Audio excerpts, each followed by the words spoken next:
दुनिया विश्व युद्ध के मुहाने पर खड़ा है। जी हां, इजराइल का अब खात्मा तय है। ईरान के प्रमुख खामेनी ने कहा है कि इजराइल जो है एक ट्यूमर है, इजराइल एक कैंसर है, इजराइल अमेरिका का कुत्ता है और इसका खात्मा होना बहुत जरूरी है। तो क्या चारों तरफ से इजराइल पर हमला होगा? क्या खाड़ी देशों ने अब तय कर लिया है कि इजराइल को बर्बाद कर देना है? मैं बार बार कह रहा था 3 साल से कि फिलिस्तीन और गजा खत्म होगा या नहीं ये तो नहीं पता, लेकिन इजराइल को ये युद्ध बहुत महंगा पड़ेगा और वो दिखने लगा है। और सोचिए, पूरी दुनिया में इजराइल और अमेरिका अलग थलग पड़ गया है। कोई देश अब नहीं है ऐसा जो अमेरिका और इजराइल के साथ खड़ा हो। तो आपको बताएंगे इस वीडियो में कैसे इजराइल पर हमले की बड़ी तैयारी चल रही है।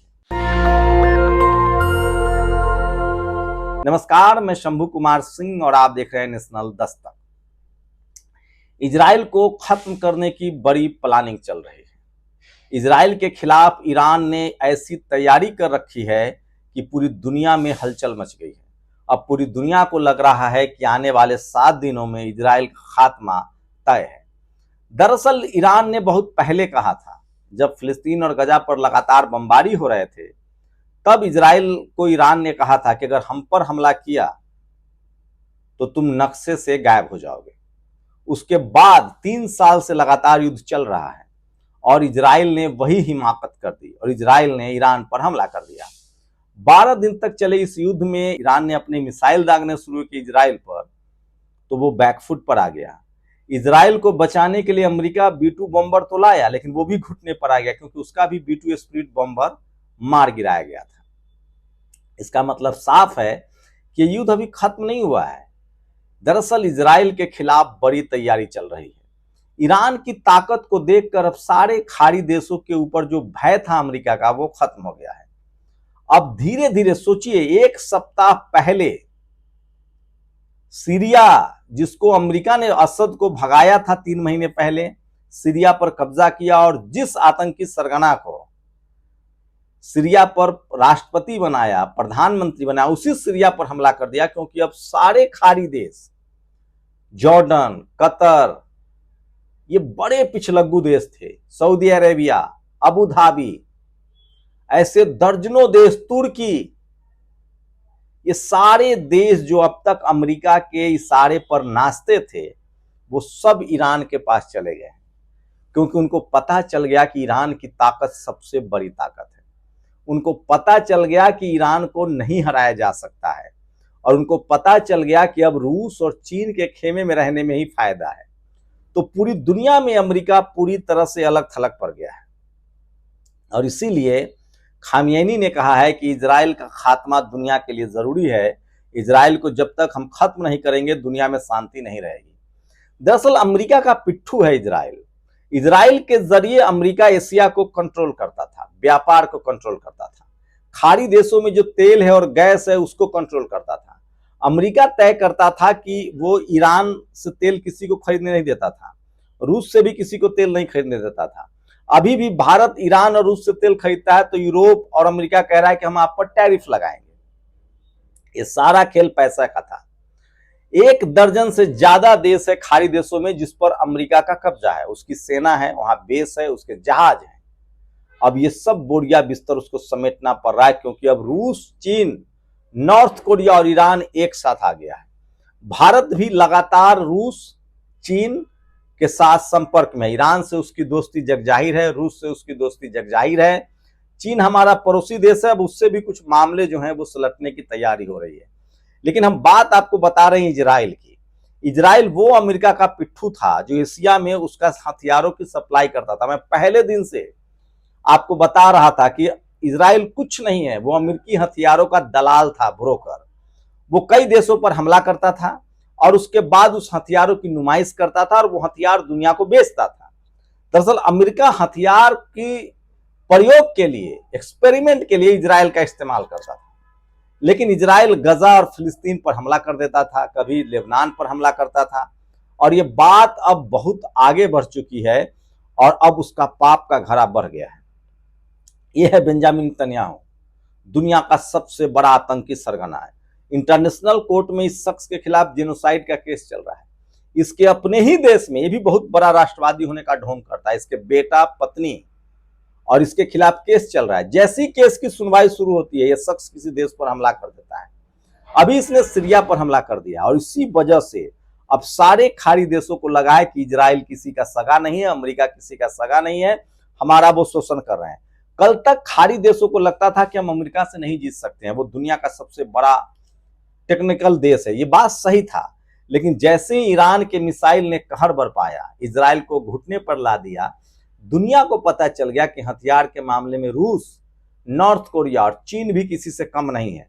इसलिए सारे खाड़ी देश अब एशिया के चीन, रूस और ईरान की तरफ शिफ्ट हो रहे हैं और अमेरिका का बोरिया बिस्तर बंधना तय है। तो सोचिए, ट्रंप जो एक सनकी शख्स है, वो कैसे अमेरिका को ही अब बर्बाद कर दिया है। कई बार आप इतना डराएंगे कि डर खत्म हो जाएगा, वही हुआ है।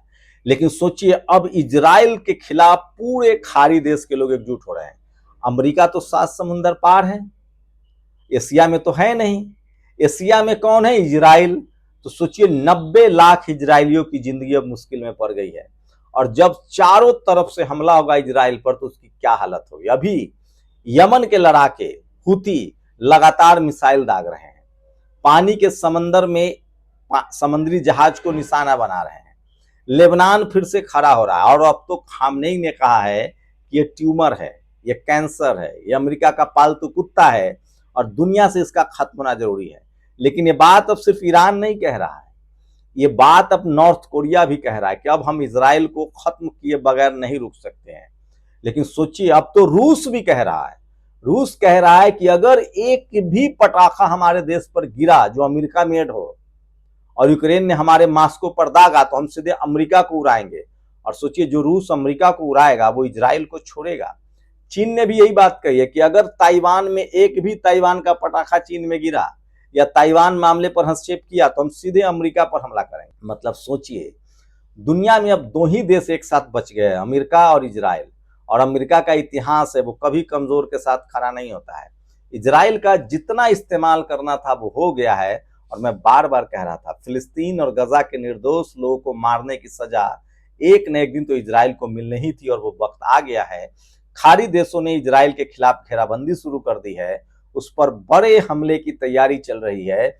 और आप देखेंगे 10 से 15 दिन में दुनिया में 2 चीजें होंगी, या तो इजराइल घुटनों पर होगा, वो इस फिलिस्तीन अपनी जान बचाने के लिए गजा का पुनर्निर्माण भी करेगा, फिलिस्तीन का पुनर्निर्माण भी करेगा और इजराइल को खाली भी करना पड़ेगा इजराइल, क्योंकि अब ईरान मानने वाला है नहीं। अब तक खाड़ी देश, अब तक अरब लीग, मुस्लिम देश अमेरिका के डर से एकजुट नहीं हो रहे थे।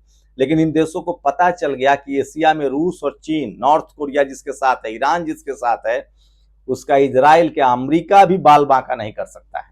तो ये सिनेरियो बन गया है। और सोचिए, यूक्रेन पर रूस का कब्जा होना तय है, क्योंकि जैसे ही अमेरिका अब हथियारों की सप्लाई बढ़ाएगा यूक्रेन को, रूस सीधे सीधे अमेरिका पर हमला करेगा।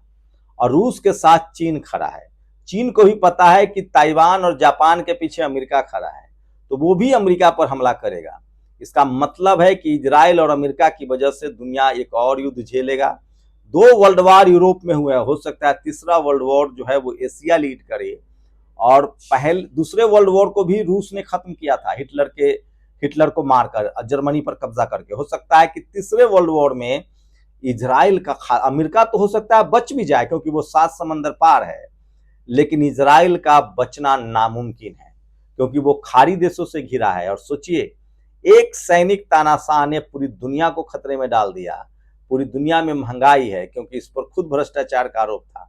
और सोचिए, इस शख्स की वजह से अब खाड़ी देश, मुस्लिम देश एकजुट हो गए, अमेरिका का बोरिया बिस्तर बन रहा है। लेकिन एक बात तय है कि ईरान ने जो कहा था कि तुम नक्शे से खत्म हो जाओगे, तो आने वाला समय इजराइल के लिए मुश्किल है और अब इजराइल बच नहीं पाएगा। इजराइल के खिलाफ खाड़ी देशों में इतना गुस्सा है, अब तक खाड़ी देश एकजुट नहीं हो पा रहे थे अमेरिका के डर से। अब तो सऊदी अरबिया, कतर, जॉर्डन, ये सब कह रहे हैं, तुर्की, कि अब हम सीधे इजराइल पर हमला करेंगे। और इजराइल ने फिर से सीरिया पर बमबारी करके अपने ऊपर हमले का रास्ता खोल दिया है। इसका मतलब साफ है कि बेंजामिन नेतन्याहू ने 90 लाख इजरायलियों की जिंदगी को खतरे में डाल दिया है। तो मैं फिर कह रहा हूं, किसी भी देश के लिए तानाशाह सही नहीं होता है। और बेंजामिन नेतन्याहू ने अपने ही लोगों की कब्र खोद दी है अपनी सुरक्षा के लिए। तो आने वाले समय में अब इजराइल का खात्मा तय है और फिलिस्तीन और गजा जरूर आजाद होगा, जिस तरह के हालात बन रहे हैं। शुक्रिया। नेशनल दस्तक की आपसे गुजारिश है कि अगर इसको बचाना चाहते हैं तो नेशनल दस्तक को सब्सक्राइब करने के लिए रेड कलर के सब्सक्राइब बटन को दबाएं, फिर बेल आइकन की घंटी दबाएं। नेशनल दस्तक को बचाने के लिए बहुत जरूरी है कि हर खबर को शेयर करें, लाइक करें, कमेंट जरूर करें।